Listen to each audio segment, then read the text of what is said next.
Is-Sindku Laburista ta' Siġġiewi Kirsten Sant se jkun qed jirriżenja mill-kariga ta' Sindku b'sorsi jgħidulna li se jibqa' jservi bħala kunsillier.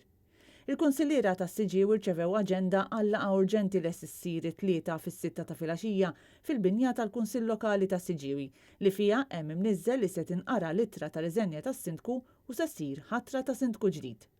F'kumment lil dan l-istazzjon il-Minority Leader fil-Kunsill Lokali ta' Siġġiewi Alessia Bsajla Żammit qalet li quddiem din is-sitwazzjoni ta' instabbiltà il-Kunsilliera tal-Partit Nazzjonalista se jibqgħu jaħdmu b'kuntatt man-nies u jagħmlu l-almu tagħhom għal ġid tal-lokalità. Qalet li s-Sindku infurma li kien se jirreżenja minħabba impenji ta' xogħol.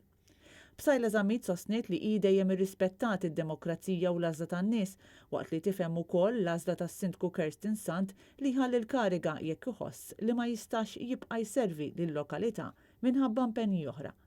Sant kien ilu biss sena fit-tmexxija tal-Kunsill tas-Siġġiewi wara li l-Labor kien ħa f'idejh il-Kunsill b'differenza ta' 70 vot.